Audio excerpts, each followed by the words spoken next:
Ero, dai. Sembravo tartaruga in laghetto, Allora, come direbbe Gio Bastiani. Aspetta che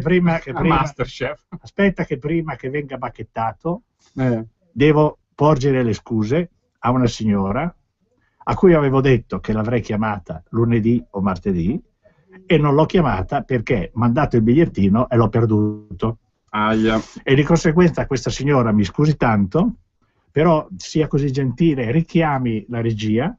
La regia mi sta guardando adesso e fa già scenoici, è già con la penna in mano per riprendere il numero che io ho perduto per me poterla chiamare. Quindi con tante scuse. E adesso ragazzi, avanti! Una mela al giorno. Toglie il medico di? No, non toglie il medico di torno. No, lo toglie nel senso che fa bene, quindi non hai bisogno di fare la visita. No, vado. Di torno abbiamo tolto Simone nella mela al giorno. È vero. È arrivata qua una mela. La prossima volta quando non ci sono, mi metti qui una bella mela grossa con un sorriso. Quel mascalzone. Beh, buongiorno. Vabbè, l'avete frustato? 10 erano, le frustate. Regia? L'avete frustato? Ah, t'han frustato. Bene, bene. Ecco, vedi. 0266203529, ve lo ripeto, 0266203529 per intervenire con noi in diretta, perché visto che oggi si parla di sanità, come sempre, anche qualche volta di scandali. La notizia di pochi giorni fa che... Quanti consiglieri abbiamo in ballo noi? Adesso toccava la Lombardia, figurarsi, dopo il Piemonte, dopo le altre regioni è arrivata la Lombardia. Però tutti praticamente. Pensa se tutte le regioni qualcuno si mangiava il provolone. Avessero dei magistrati così bravi, noi risparmieremmo pacchi di miliardi. Non so, per esempio andare a fare un giro. Posso dire una cosa? Andare a fare un giro. Adesso la palla ce l'ha in mano come sempre loro, i magistrati, se saranno accertate o comunque se dovessero essere accertate un danno insomma erariale, sicuramente i consiglieri avranno modo di ripianare. Più che la palla io direi che farei il plurale qui, perché mi pare che ce ne siano parecchi che sono presi Sì, insomma, comunque la difesa è che si sono mossi entro nei limiti della legge, insomma. Sì, la legge glielo consentiva. Adesso questo non è più possibile. Adesso se viene dimostrata la colpa, è bene proprio dare un colpo di spugna a questa gente qui. Parliamone chiaro. E quindi questo è un gesto che secondo me è utile per il cittadino. Peccato che non sono così bravi nelle altre regioni. Ecco, appunto, in alcune regioni sono bravi anche lì. Riflettori puntati sulle regioni del nord. Insomma, forse si potrebbe magari fare anche qualche scambio di competenza. Qualche scambio. Ma scusa, ma in Calabria che hanno i bilanci orali in sanità, dopo arrivano qui degli asini e rivolgono a rubare, no? Come fanno in Calabria, no? Quelle robe lì. Sembra che gli scandali ci siano solo in Lombardia, perché appunto pochi giorni fa ci sono perché li fanno. E i magistrati sono attenti e fanno il loro dovere.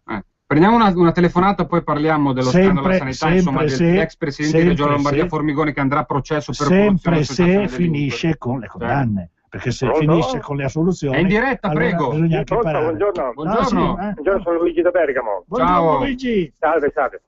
Volevo riportare la mia piccola esperienza del servizio delle nostre mutue, nel senso come costi. A Roma ho dovuto fare per le spalle degli ultrasuoni, 6 ultrasuoni e 160 euro di tra ticket e fisiatra. Cioè, quanti anni ha lei? Mi scusi. Se non passava la mutua, quanti anni ha? Io 62. 62. Sì. Beh, ha un buon reddito oppure invece... No, prendo 1100 euro di pensione al mese, sono in pensione purtroppo per fortuna, però se sei un dedurto mi sono costate queste cose lì. Allora 134 di ticket e 30 euro di fisiata. Posso chiedere una cosa? Le ha fatte nell'ospedale? Io le devo dire una cosa, noi abbiamo messo il ticket, lo Stato ne ha messo un altro, ce l'ha messo sopra, no? Chiaro? Bene. E di conseguenza siamo sempre lì, che lo Stato viene qui, ci porta via i soldi, poi dopo noi dobbiamo fare bilancio pari e poi dopo insomma in fin dei conti quelli che si rimettono sono questi signori. Io non lo so. Renzi mi sembra anche bel simpaticone, insomma, un po' ganassa come si dice, ma bel simpaticone. Però questo qui lancia di fare la riedilizia scolastica quando ci sono questi che hanno il limite di sopravvivenza con 1000 euro, limite di sopravvivenza decente. Allora, no, siamo sotto il limite. La prima cosa che devono fare, possono lasciare i ticket per una questione che dobbiamo fare una sanità con parità di bilancio, perché noi è 11 anni che facciamo parità di bilancio e facciamo una buona sanità. E se non facciamo una sanità buona, dopo questi si ammalano e vengono di qua e cominciano a farsi spese a catafascio, capisci? Perché quando uno non si cura... Allora il povero cerca di non curarsi.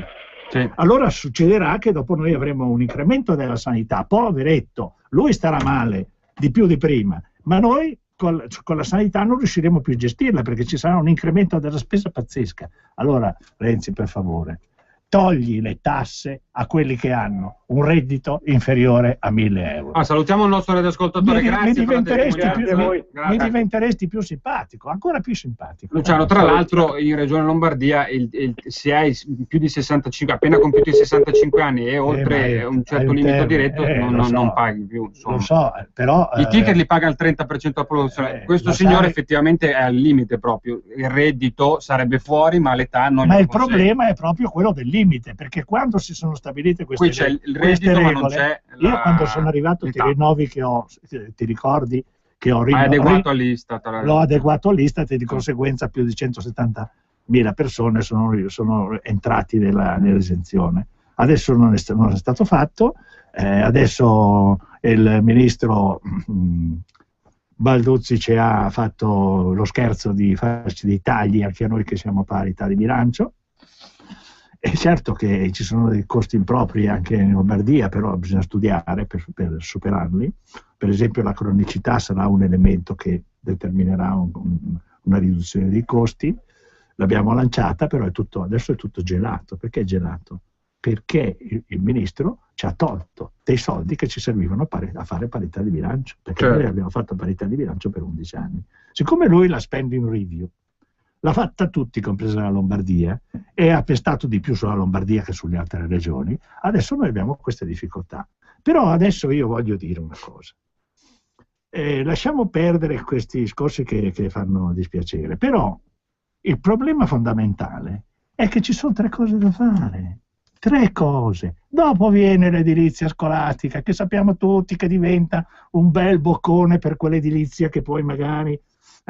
ricicla, sai com'è tutto quel giro lì, no? Quindi lanciamo questo coraggio a questa gente. Invece no, invece noi dobbiamo risolvere il problema della povertà, togliamo le tasse a quelli che hanno dei redditi inferiori a 1.000 euro di reddito proprio, no? Non solo di pensione, di reddito, ok? Quelli li togliamo. Le tasse che togliamo quelli, facciamo la svelta a guadagnarle, togliendo un po' di più ai riccastri, che ce n'è anche se non sono noti, ce n'è moltissimi, e allora a questo punto abbiamo ribilanciato la cosa. Poi facciamo un'altra cosa, cerchiamo di tagliare i costi impropri anche nelle altre regioni, forza magistrati, dateci dentro, nelle altre regioni, come avete imparato in Lombardia, forza ragazzi. Adesso voglio parlare allora ridurremo i costi impropri, per cui avremo relativamente più soldi da dedicare alle cure impegnative, capisci? E poi dobbiamo anche dire alle regioni che non fanno parità di bilancio che domani Roma, che gli piace tanto centralizzare, li deve commissariare. È finita la musica, dopo faremo le scuole, gli asili, prima gli asili delle scuole, perché abbiamo bisogno di mandare la gente a lavorare, di conseguenza le mamme hanno bisogno degli asili che non siano però delle galere ghettizzanti, asili che siano nelle strutture. Allora lì bisogna spendere i soldi. Allora lì spendi i soldi per il lavoro della gente, perché altrimenti ti stanno a casa, perché hanno da assistere il vecchio, hanno da assistere il vecchio pensionato, hanno da assistere il giovane bambino e di conseguenza ti fanno l'assenteismo, che costa un mucchio di soldi. Allora, ragazzo mio, comincia subito, dai. Io ti do un consiglio perché mi sei simpatico. Taglia queste tasse a quelli. Dai, sono 3 i punti, te li ho già detti e non te li ripeto più. Dai Renzi, fai bravo. Allora, voi sapete, pochi giorni fa l'antitrust per la prima volta si è pronunciata contro un accordo di cartello presunto fra 2 aziende del farmaco che sono Novartis e Roche, di cui Novartis tra l'altro è il 33%, per commercializzare 2 farmaci in campo oculistico che studi scientifici hanno dimostrato essere uguali e che hanno costi per la comunità enormemente diversi. Questo insomma una sorta di cartello. E anche qui toccherà ai giudici poi insomma chiudere e condannare o meno le 2 aziende. si parla di una cifra record di 180 milioni di euro di danno provocato, questa è la richiesta anche di risarcimento. Non sono tutte così, cioè l'industria farmaceutica ha aiutato molto anche nella ricerca, ha permesso grandi passi avanti, anche lo Stato. Queste sono storture che vanno condannate, anche lo Stato, che gli ha imposto un limite di spesa, e superato quel limite di spesa i soldi ce li mettevano loro per curare i cittadini. Bisogna anche dire che allora qui ci sono dei problemi di squilibrio. Questo non è onesto aver fatto sto giochetto. Se è vero, perché sai, poi qualcuno esagera nei capi d'accusa, poi dopo si vede. Vediamolo. Però dobbiamo anche pensare un momentino a che cosa sono i cittadini, che i cittadini hanno i farmaci. Poi qualcuno ci che i cittadini hanno i farmaci, e quando vengono a tagliare, li tagliano perché oltre il 13% non si può spendere sulla spesa farmaceutica, di conseguenza tutto quello che viene consumato ce li mettono le ditte. Poi dobbiamo capire che c'è una regione come la Calabria che li paga 130 giorni,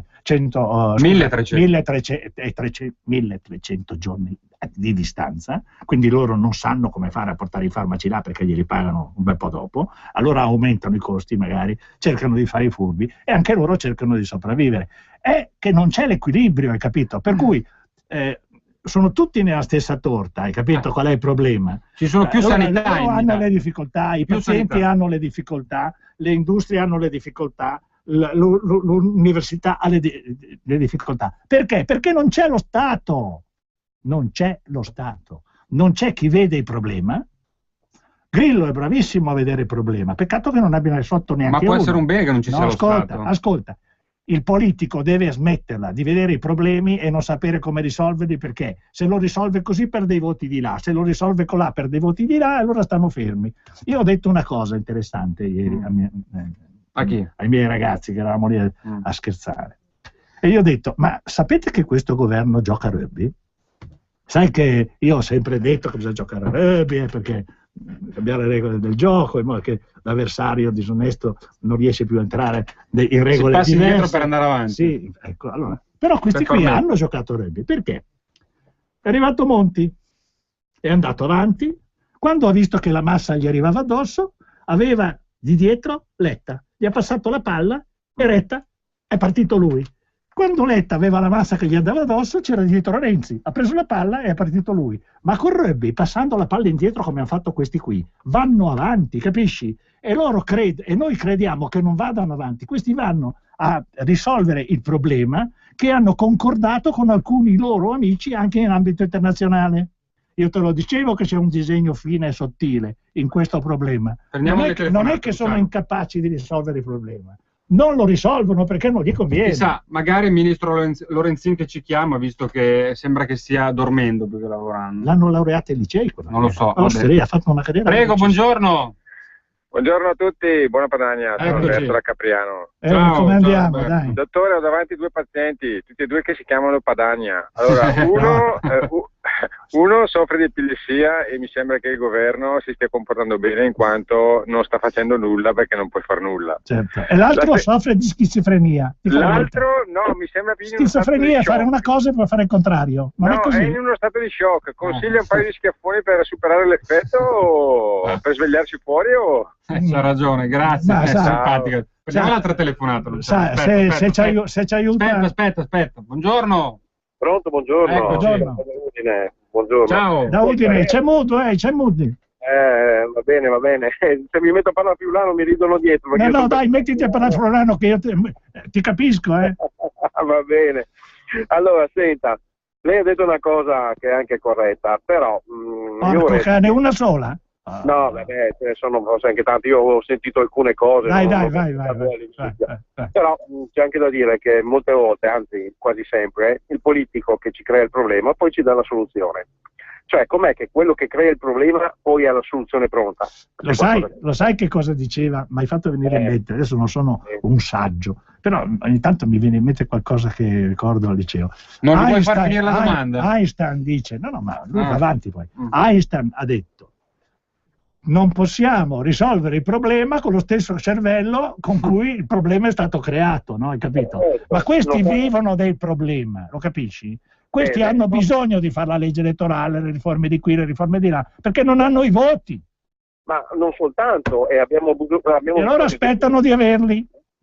Ecco, e abbiamo bisogno dei burocrati per creare i problemi, perché sono loro che li creano. Poi c'è un'altra cosa importantissima, ma come mai il controllore è sempre in combutta col controllato? Non so.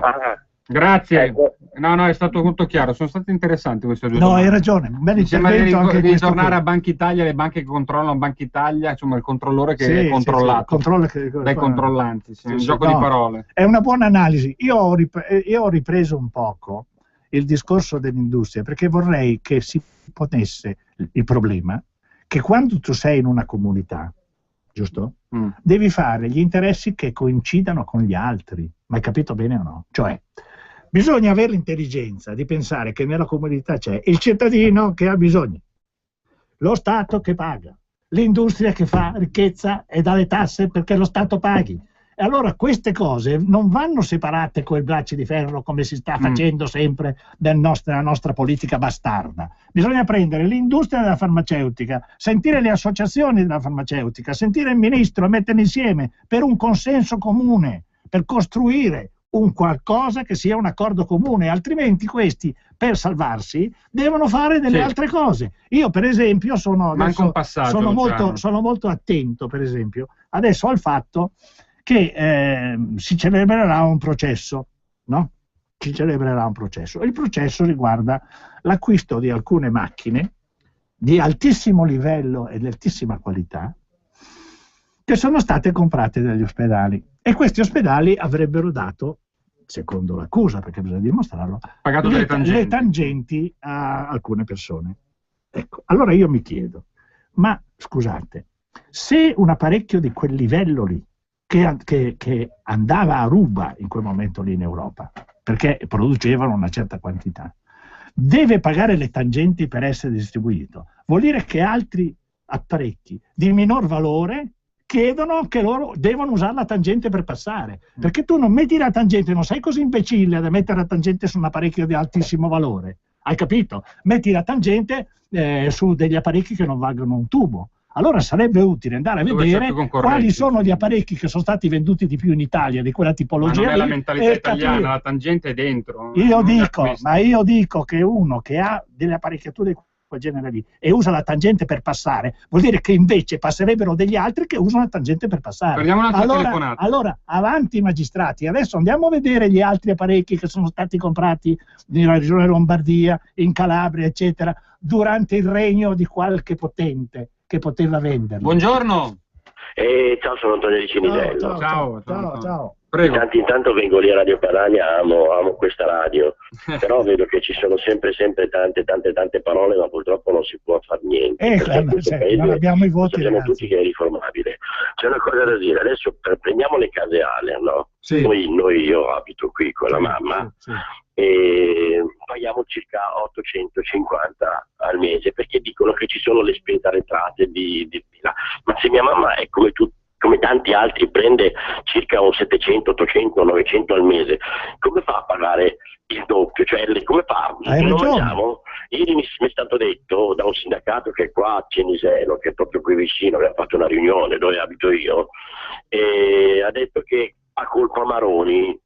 Cioè, ma perché a colpa Maroni? Ma volete far sapere che cosa sta succedendo anche nella regione Lombardia? Perché prima dicono che era quello là che ha rubato un sacco di miliardi, Formigoni. Oggi danno la colpa a Maroni. Maroni deve spiegare un attimino qualcosa, deve venire in radio, deve cercare di... Io sono leghista al 100%, però quando mi sento dire certe cose non sappiamo rispondergli. Cosa dobbiamo rispondergli?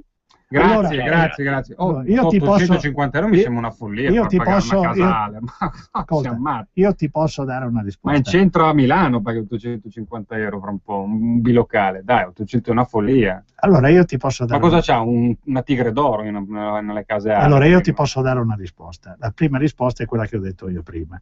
Bisogna che la gente che è al di sotto della soglia di sopravvivenza decente non paghi le tasse e si facciano pagare a tutti gli evasori che ci sono, e non si dicano solo parole, perché i politici vivono sull'eco di quegli altri, perché è quello che li tiene vivi, capisci? E non risolvono il problema, perché è quello che li tiene vivi, perché non sono ignoranti, capisci? Non possono risolvere il problema. perché altrimenti la loro sedia si liquefa. Luciano, è il nostro orario, Questa è facciamo una. la canzoncina Aspetta, adesso. questa è una. L'altra risposta è: se è vero che ha rubato tutti quei soldi, noi abbiamo sempre fatto pari bilancio. Ci sono le regioni che invece non fanno pari bilancio, vuol dire che ne rubano ancora di più. E allora perché non proviamo ad andare a fare un giretto da quelle parti? Detto, Perché là ci sono i proiettili.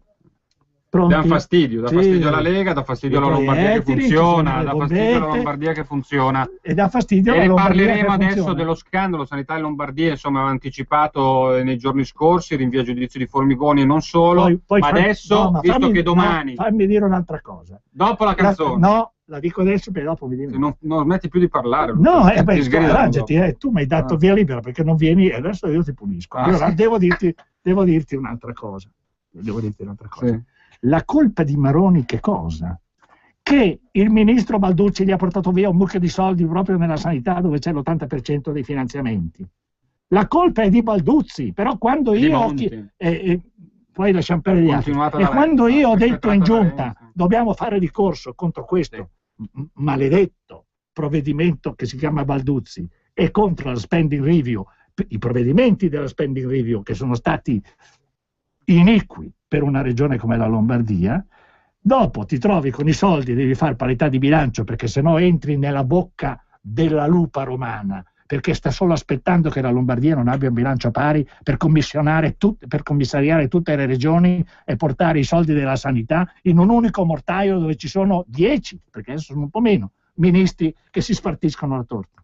Sì, ma ne erano nominati ancora tutti i sottosegretari. Comunque, all'ascoltatore di prima, ricordiamo che è partita insomma la riforma dell'ALER, proprio voluta dal presidente Formigoni, che si è ritrovato un bel buco di bilancio spaventoso dalla passata gestione e che comunque adesso ha cercato di metterci una pezza con un risparmio che viaggia intorno ai 5 milioni di euro, insomma, con l'accorpamento. Comunque, visto che domani è la festa della donna, prima di chiudere poi la trasmissione, che abbiamo gli ultimi 15 minuti, ci ascoltiamo Michael Petrucciani, Besame mucho. Ah, fantastico. Besame. Aspetta, dico una cosa.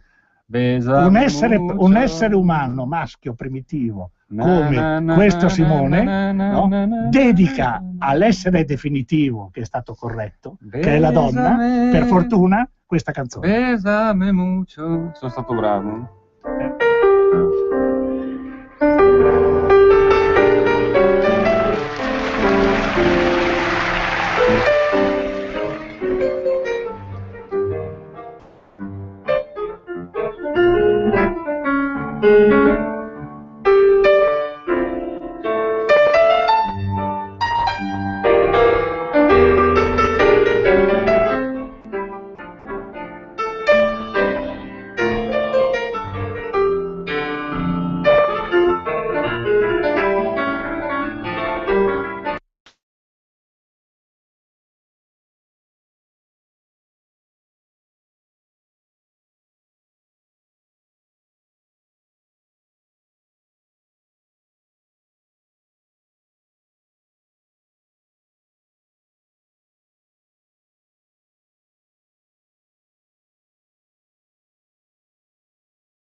straordinaria. La festa dell'armonia, questa qui. Straordinaria, Michael Petrucciani. Insomma, ci dispiace per i nostri radioascoltatori non averla potuta sentire fino in fondo, ma abbiamo delle telefonate, ci sono anche loro. Ci sono due persone che aspettano. Buongiorno. Buongiorno. Dottor Bresciani. Sono qua. Dica, buongiorno. Prego. Allora, io volevo chiedere un'informazione. Sì. Anzi, volevo farvi una domanda a voi. Dai, per quanto riguarda la chemioterapia, perché la chemioterapia è stata diffusa a livello nazionale e invece per quanto riguarda il sistema stereotastico e di Beiac, entrambi curano il cancro, non è mai stato tempo diffuso a livello nazionale? Ascolta per radio. Grazie. Prendiamo un'altra telefonata. Buongiorno. Buongiorno, signora. Io dovevo cambiare medico tempo fa, ma siccome si fa tutto via internet, ho guardato nella mia città Brescia l'elenco dei medici e leggo ultima modifica 4/6/2012. Mi sembra siano 2 anni. 2 anni. Io il medico che devo trovare ora nella mia zona in 2 anni sono già andati in pensione 3 o 4. Come faccio, Vardi? Grazie signore, ho capito. Insomma, lì continua a cambiare il ho capito, mentre altre regioni sono entrato in altre regioni. La ragione è che bisogna scrivere al responsabile dell'ASL di Brescia e dirgli che bisogna che aggiorni l'elenco, e così magari si ricorda di aggiornare. No, poi magari anche il rapporto, insomma, di confidenza, di amicizia che si instaura tra medico di base e paziente, se lo cambiano in continuazione. Non è che questi si laureano e diventano abili alla professione ogni mese, ogni anno, capisci? Quindi... Prendiamo una terza telefonata e poi rispondiamo ancora. Prego, buongiorno. Buongiorno. Volevo così richiamare alla memoria del dottor Bresciani. Dica. Quella che è la sanità della Lombardia, che ci viene vantata come una sanità eccellente, eccetera, eccetera. Sì. In realtà ormai noi siamo ridotti, noi qui in Lombardia, perché in altre regioni le cose vanno ben diversamente. Se vogliamo curarci e non abbiamo un'esenzione, praticamente dobbiamo tirare fuori una vagonata di soldi, per non parlare dei tempi di attesa che sono veramente vergognosi. Cioè, non si può parlare di sanità di eccellenza quando siamo a questo punto. Si incomincia con un'analisi del sangue, sono 100 euro e via di conseguenza. Praticamente ormai il povero è impedito a tutti, e se non sei extracomunitario, per cui devi pagarti tutto dall'A alla Z. Lei ha ragione, lei sa la stretta economica, le ho già ripetuto che il ministro Bantucci ci è venuto a togliere i soldi quando eravamo a parità di bilancio, però io le consiglio, provi a fare un giro in Calabria a vedere che cosa le costa la sanità, e così almeno ha cosa, perché guardi che la valutazione della sanità come regione eccellente di sanità è stata valutata anche a livello internazionale. Mi ricordo che siamo stati chiamati a Montreal per essere con gli 8 migliori del mondo, non mica l'abbiamo fatto noi questo. Canadesi qui, che adesso a Londra, che adesso possa andare peggio, io posso anche pensare, perché se buttano tutti i soldi dentro nelle banche li devono tirare fuori dalle tasche dei cittadini i soldi per riuscire a fare il parità di bilancio, se no ti commissariano e diventi la regione della sanità di Roma, il che ti assicuro che non è un augurio. Luciano, prima di tornare sul tema che non ho ancora snocciolato dei rinvii a giudizi, volevo rispondere alla domanda del primo ascoltatore che ha detto: ma perché così tanta chemioterapia e così tanti metodi di Bella? Adesso ci arrivavo. Tra l'altro ti faccio una domanda anche io, ma il metodo di Bella ha mai attraversato una sperimentazione clinica oppure no? No, ha attraversato una sperimentazione clinica che è stata un po', diciamo, organizzata da chi il metodo di Bella non lo conosceva, capisci? Cioè dall'oncologo tradizionale era? Allora regnava la Bindi, mi ricordo. Il discorso, sì, è stata fatta una commissione la quale ha detto che il sistema di Bella non ha fatto, insomma, una sperimentazione opportuna, e questo è possibile. No, io posso dirvi una cosa: non è stato dimostrato utile. Questo è il punto, sotto il profilo scientifico. Ma che cosa si sa da fare in quei casi se il cittadino chiede di fare delle cose serie?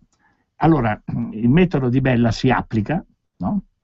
Con due fronti. I sostenitori del metodo Di Bella, che fanno un protocollo di procedura, e gli oppositori, ce ne sono tanti, perché anche sulla chemioterapia, che costa tanti soldini, sarebbe stato pericoloso che Di Bella con una cura di pochi soldi avesse ottenuto dei risultati.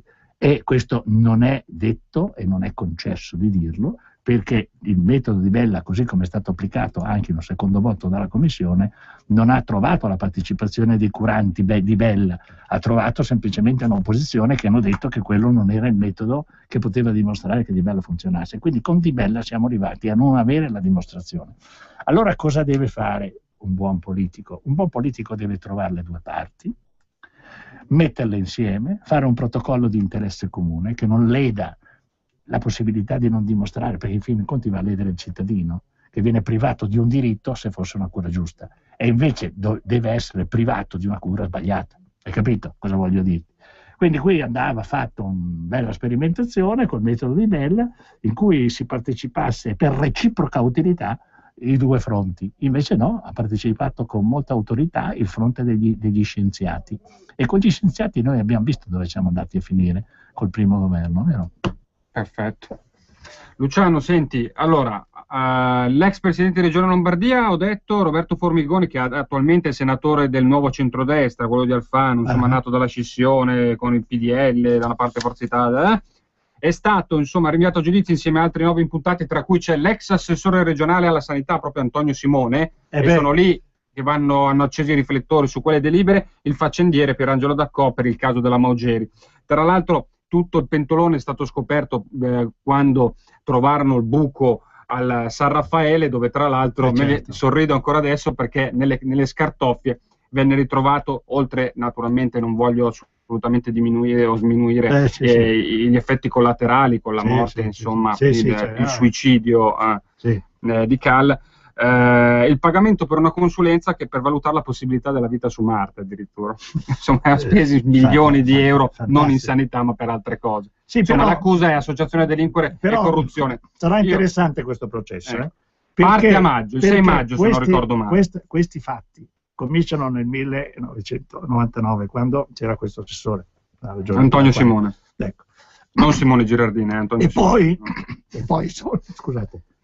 Un po' d'acqua, no, prego, vai. No, ho preso, si vede che mi è venuto un po' di... Comunque è il 6 maggio, davanti alla 10ª sezione penale del Tribunale di Milano. E poi i soldi non passavano dall'assessorato, capito? Non passavano dall'assessorato. Cioè, se uno va nelle cantine, ammesso che le abbia fatte, e fa delle cosacce, la responsabilità è sua, perché noi non abbiamo il sistema SISMI o la Stasi per riuscire a scoprire chi va a lavorare nelle carbonare, o forse nelle catacombe, in questo caso, visto la confessionalità. Certo.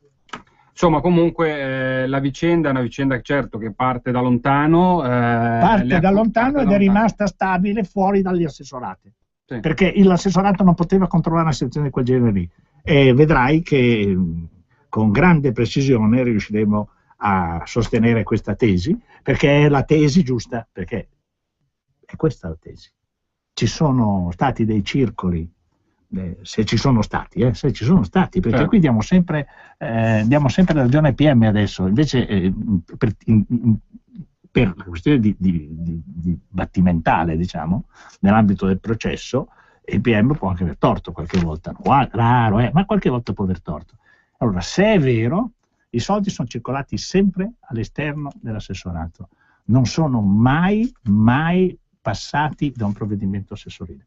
Insomma, l'accusa di aver adottato dei provvedimenti ad hoc favorevoli per certe aziende private o contrattualizzate. Io parlo del mio periodo. Quei soldi erano in un alto fiume che non apparteneva alla Lombardia. È chiaro. Seguivano lidi diversi, giri diversi. Seguivano si chiamano peraltro fondi neri. Dei percorsi diversi. Sì. Allora, comunque l'accusa è di aver adottato dei provvedimenti favorevoli ad aziende private o comunque strutture sanitarie sotto contratto con Regione Lombardia in cambio di cosa? In cambio di presunte vacanze dorate in ville, yacht su questi barconi da 1000 e una notte, e la difesa naturalmente è non solo di essere amareggiati, ma nemmeno troppo sorpresi visto come erano andati i fatti, e che comunque sono delibere, secondo loro, allora a suo tempo adottate dall'intera giunta, addirittura anche passate dal Consiglio regionale. Vedremo come andrà a finire. Ricordiamo che è una storia vecchia che si è protratta fino a quando non dalla nostra giunta, no, era riferita a anni precedenti, che il bubbone è scoppiato in quegli anni lì. Ci hanno impiegato un po' comunque a capirlo, evidentemente. Sai, anche loro, cioè, ovviamente loro focalizzano su un tema, no? Hai capito? E vanno, però ci mettono un anno. Se noi focalizzassimo su 150 temi che abbiamo, ci metteremo 150 anni, no? Capito? Luciano, apro e chiudo una parentesi perché siamo in chiusura, ma volevo fare una riflessione che si lega anche in ambito sanitario per la polemica che è scoppiata con la clinica Mangiagalli in questi giorni, che delle parole dell'assessore alla famiglia di Regione Lombardia, che è stato un po' strumentalizzate, si riferiscono ai fondi Nasco e Cresco, perché erano voluti allora dal governatore Formigoni per chi decideva di interrompere la gravidanza e sceglieva invece di portarla a termine, di continuare. Diciamo per contenere l'adesione all'aborto. Benissimo. Fondi che sono stati spesi, investiti 18 milioni di euro, oltre 13 milioni sono finiti a cittadini extracomunitari. Queste frasi sono state appunto strumentalizzate, ma il senso è questo qua: sono istituti, fondi che andrebbero potenziati, migliorati in un contesto sicuramente di situazioni meritevoli, perché si è trasformato questo fondo in una sorta di sussidio sociale anziché veramente di un'occasione di portare insomma a termine una gravidanza non voluta. Insomma, allora, sono pochi spiccioli, non hanno mai avuto effetti miracolosi. Io sono per il rispetto della vita, al di là del colore della pelle, tanto per cominciare, perché io faccio il medico, hai capito? E ho curato anche moltissimo in Sudafrica, non è che fossero rari, ed erano persone rispettabili come noi.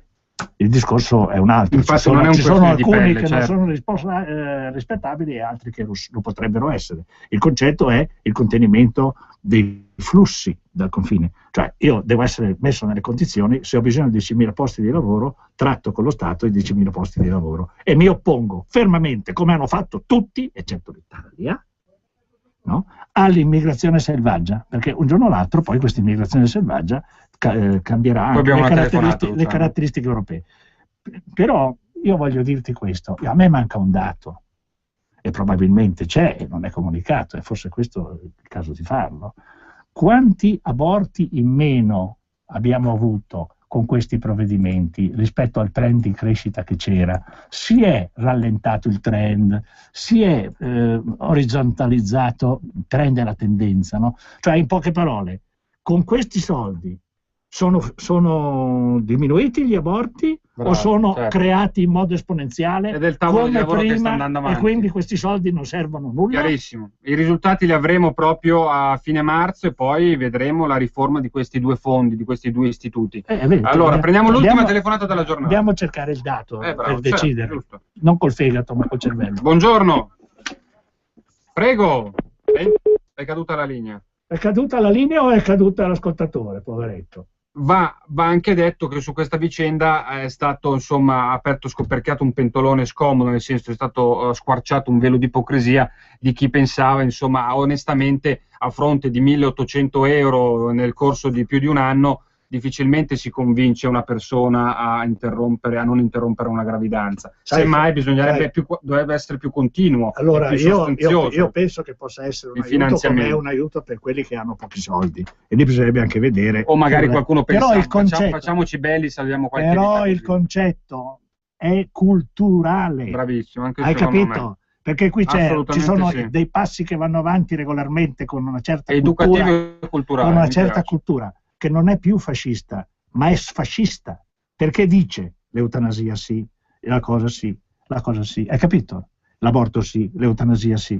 Ti ricordi i litigi che abbiamo fatto con quel genio di Marino che aveva detto che l'attuale sindaco di Roma? Sì, non lo so, non mi ricordo. L'alimentazione che c'era l'Englaro e il dargli l'acqua, sì, che era quello che chiedeva l'Organizzazione Mondiale della Sanità, il rispetto ovviamente della persona, certo, era un trattamento come si chiama? Compassionevole. No, compassionevole. Era un accanimento terapeutico. Sì. Gli ho detto, eravamo a Roma, discutere in una televisione, gli ho detto, senti un po' Marino, ma se tu dici questa roba, che l'alimentazione e l'idratazione del paziente è un accanimento terapeutico, per favore, non dirla in giro, perché sennò la Lombardia mi carica tutti i pasti e carico mio. L'accanimento terapeutico è quello che facciamo noi lombardi per salvare le casse sue, e continuiamo a dargli soldi è quello lì, a Roma, perché abbiamo dato i soldi a un Lazio che sì, fa i buchi regolari di 1,6 miliardi, 1,5 miliardi, 1,4 miliardi tutti gli anni. Siamo in chiusura, Luciano. Abbiamo dato i soldi per Roma, questo Lazio qui ha l'emorragia, ragazzi, ha l'emorragia di denaro, chissà dove va. Dai magistrati, andiamo a vedere anche lì, su. Siamo in chiusura, allora vi salutano Simone Girardini e Luciano Bresciani, ci sentiamo come sempre venerdì prossimo con una mela al giorno dalle 13:15 fino alle 14. Buon fine settimana a tutti. Io invito i magistrati, non come un senso per attribuire delle colpe per delle cose non fatte, ma come lo esprimo, come fa bisogno del cittadino. Abbiamo bisogno di andare a vedere chi mangia i soldi in questo Stato e allora ci sarà meno povertà. Ciao, buon fine settimana.